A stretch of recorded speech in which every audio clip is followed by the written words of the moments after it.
사랑하는 성도 여러분, 그리고 이 시간 주님의 은혜 안에서 함께 예배드리는 모든 귀한 분들께 하나님의 한량없는 사랑과 평강이 충만하게 임하시기를 간절히 축원합니다. 우리는 지금 에스겔서라는 성경 속에서도 특별한 위치를 차지하는 귀한 말씀을 함께 나누려 합니다. 성경 속에 기록된 수많은 선지자들 가운데서도 유독 강렬하고 압도적인 환상과 심오한 상징적인 메시지를 통해 하나님의 놀라운 뜻을 전했던 선지자가 바로 에스겔입니다.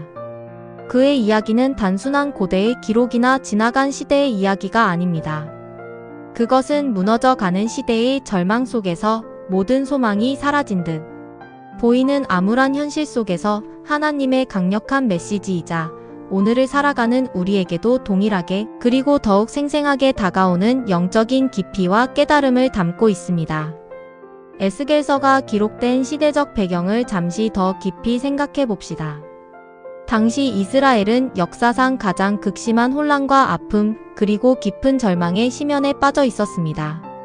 그들의 영광스러운 수도였던 예루살렘은 완전히 파괴되었고 하나님의 임재를 상징하며 이스라엘 백성들의 신앙생활의 중심이었던 성전은 이방인의 손에 의해 처참하게 무너져 내렸습니다. 뿐만 아니라 수많은 백성들이 조국을 떠나 이국 땅 바벨론으로 포로로 끌려가는 비극적인 현실을 맞이했습니다. 이러한 참담한 상황 속에서 살아남은 사람들의 마음속에는 어떠한 생각들이 가득했을까요? 아마도 그들은 이렇게 절규하며 외쳤을 것입니다. 하나님은 우리를 완전히 버리셨다. 우리의 모든 희망은 사라졌다. 이제 정말 끝났다. 더 이상 그 어떤 소망도 찾아볼 수 없다. 그들의 비통한 외침과 깊은 절망은 아마도 하늘에 닿을 듯 했을 것입니다. 모든 희망과 가능성이 사라진 듯 보이는 그 암울하고 참담한 상황 속에서 하나님께서는 역설적으로 한 선지자를 세우셨습니다. 바로 그가 제사장 출신 선지자 에스겔입니다. 하나님께서는 절망의 땅 바벨론의 한복판에서 에스겔을 통해 무너지고 상처 입은 당신의 백성들에게 새로운 희망과 회복의 메시지를 선포하기 시작하셨습니다. 이것은 인간적인 눈으로는 도저히 이해할 수 없는 오직 하나님의 놀라운 섭리만이 가능한 일이었습니다. 그러므로 에스겔서는 단순히 죄를 심판하고 경고하는 차가운 책이 아닙니다. 물론 심판에 대한 엄중한 경고의 메시지가 분명히 담겨 있지만 그 심판의 메시지 이면에는 무너지고 병든 백성들을 다시 일으키시고 치유하시며 궁극적으로는 완전한 회복을 이루시려는 하나님의 뜨거운 사랑과 변함없는 언약이 깊이 담겨 있습니다. 이 책은 절망 속에서도 소망을 발견하고 파괴 속에서도 새로운 창조를 기대하게 만드는 하나님의 위대한 계획을 보여줍니다. 오늘 우리는 이 에스겔서를 통해서 우리 시대에 더욱 절실하게 필요한 세 가지 핵심적인 영적 메시지를 깊이 붙들고 우리 각자의 삶에 진정으로 적용하고자 합니다. 이 귀한 메시지들이 오늘 우리의 메마른 영혼을 촉촉이 적시고 우리의 잠든 믿음을 깨우며 우리의 신앙을 새롭게 하는 강력한 은혜의 통로가 되기를 간절히 그리고 뜨겁게 소망합니다. 첫 번째 영적 메시지는 바로 하나님은 죄를 반드시 심판하신다는 준엄한 진리입니다. 에스겔 시대의 이스라엘 백성들의 영적 상태를 우리가 좀 더 면밀하게 되돌아봅시다. 그들은 겉으로는 자신들이 하나님의 백성이라고 말하며 율법을 지키는 듯 보였지만 실제로는 하나님으로부터 너무나도 멀리 떠나 있었습니다. 그들의 삶과 사회는 온갖 죄악과 불의로 가득 차 있었습니다. 거룩하신 하나님만을 섬겨야 할 그들은 이방 신들을 숭배하는 우상 숭배에 깊이 빠져들었고 심지어 성전 안에서도 우상 숭배의 흔적이 발견될 정도였습니다. 그들의 예배는 진심 없는 형식적인 행위에 불과했고 이는 그들의 영혼을 더욱 메마르고 병들게 만들었습니다. 성전에서는 겉으로 보기에 그럴듯한 제사와 제물이 드려졌지만 그들의 마음속에는 이미 하나님이 계시지 않았습니다. 대신 그들의 삶은 불의와 탐욕, 사회적 불공정으로 얼룩져 있었고 거짓된 신앙과 하나님의 말씀에 대한 노골적인 불순종이 만연해 있었습니다. 하나님과의 관계는 껍데기만 남은 채 그 속은 텅 비어 있었던 것입니다. 참으로 비극적인 영적 파산 상태에 이르렀던 것입니다. 그들은 자신들의 죄악에도 불구하고 스스로가 안전하다고 굳게 착각하고 있었습니다. 우리는 하나님의 선민이다. 아브라함의 자손이다. 예루살렘 성전이 우리 가운데 굳건히 서 있으니 하나님이 우리를 버리실 리 없다. 우리는 안전하다. 그들은 자신들의 민족적 특권 의식과 웅장한 성전이라는 외형적인 요소를 맹목적으로 믿고 방자하게 행동했습니다. 그러나 거룩하신 하나님께서는 에스겔 선지자를 통해 너무나도 분명하고 엄중하게 말씀하셨습니다. 내가 너희를 열국 중에 흩으며 너희의 죄악에 따라 반드시 심판하리라. 하나님은 진심 없는 형식적인 신앙, 겉으로만 번지르르한 위선적인 신앙을 결코 기뻐하지 않으십니다. 그분은 우리의 외모나 세상적인 지위를 보시는 분이 아니라 우리의 가장 깊은 내면, 즉 우리의 중심을 보시며 우리의 진실한 마음과 전적인 순종을 원하십니다. 오늘날 우리는 이 메시지 앞에서 과연 어떠한 모습으로 서 있습니까? 교회에 꾸준히 출석하고 있다는 사실만으로, 어떤 직분을 맡아 봉사하고 있다는 사실만으로, 혹은 오랫동안 신앙생활을 해왔다는 연륜만으로 우리가 하나님과 바른 관계를 맺고 있다고 자동으로 단정할 수 있을까요? 결코 그렇지 않습니다. 하나님은 우리의 외형적인 모습이나 세상적인 기준을 보시는 분이 아니라 우리의 영혼의 깊이를 꿰뚫어 보시는 분이십니다. 참된 신앙은 겉으로 드러나는 의례적인 행위나 종교적인 허울이 아니라 하나님의 말씀에 대한 진정한 경외심과 삶 속에서의 전적인 순종에서 시작되며 완성됩니다. 말씀 없는 열심은 자칫 우리를 위험하고 그릇된 길로 인도할 수 있습니다. 진정한 회개와 돌이킴이 없는 종교 생활은 그저 공허한 껍데기요, 영적인 위선에 불과할 뿐입니다. 에스겔 선지자는 이러한 이스라엘 백성들의 어리석음과 죄악을 향해 강력하게 외칩니다. 돌이키라. 너희의 악한 길에서 떠나 회개하라. 전심으로 하나님께로 돌아오라. 이 준엄하면서도 사랑이 담긴 메시지는 21세기를 살아가는 우리에게도 동일하게, 그리고 더욱 강력하게 선포되고 있습니다. 우리의 삶에서 하나님보다 더 사랑하고 의지하는 것이 있다면, 하나님의 말씀을 거스르는 불순종의 모습이 있다면, 우리는 진정으로 깊이 회개하고 우리의 영혼의 방향을 하나님께로 돌이켜야 할 것입니다. 두 번째 영적 메시지는 하나님은 떠난 백성을 끝까지 찾으신다는 변함없는 사랑의 선언입니다. 에스겔서에는 정말 가슴 아프면서도 동시에 하나님의 신실하심을 보여주는 충격적인 장면 하나가 기록되어 있습니다. 바로 하나님의 거룩한 영광이 성전을 떠나는 모습입니다. 이스라엘 백성들이 하나님의 언약을 저버리고 우상을 숭배하며 온갖 죄악을 거리낌 없이 저지르자 결국 하나님의 거룩한 임재와 영광마저도 그들을 떠나 예루살렘 성전에서 물러나고 말았습니다.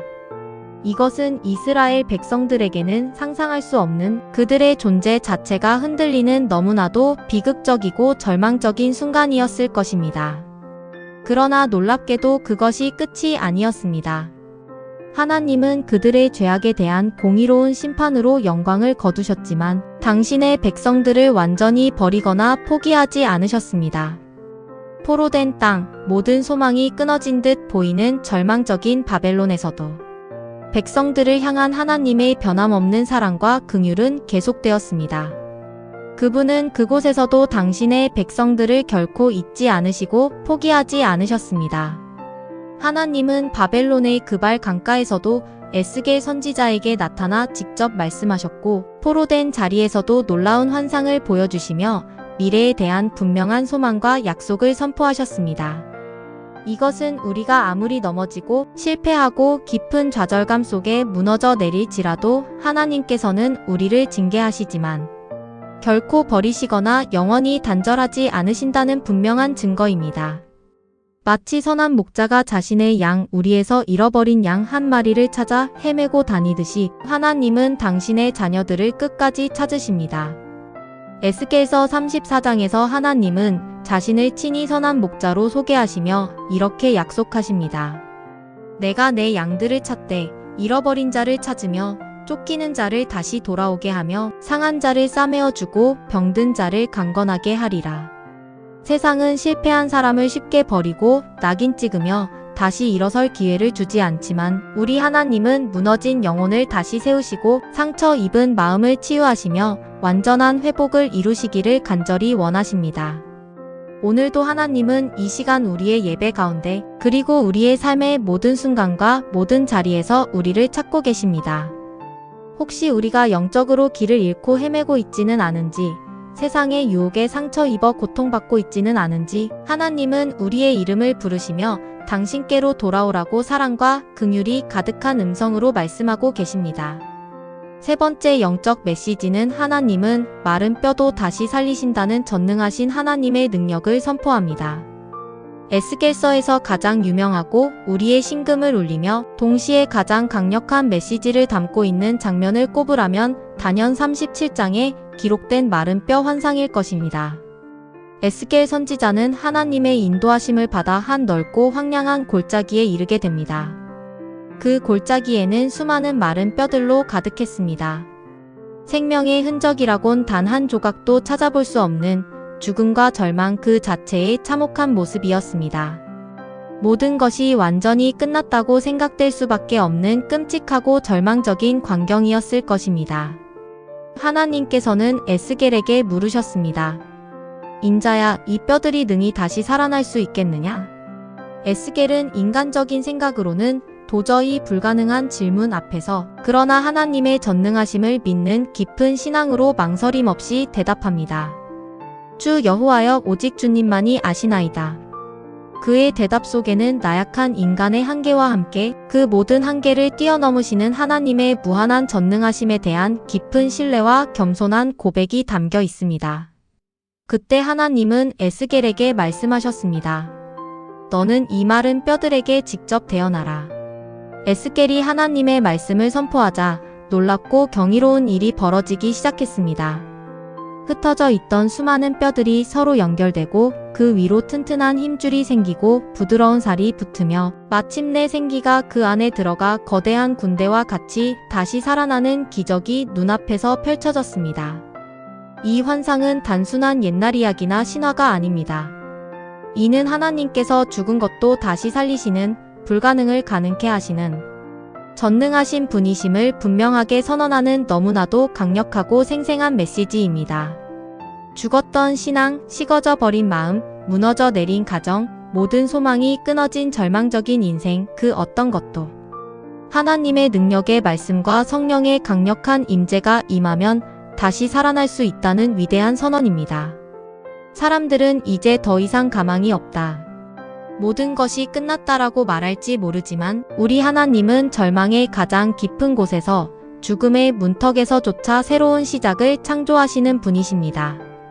우리의 연약한 능력이나 부족한 노력으로 되는 것이 아닙니다.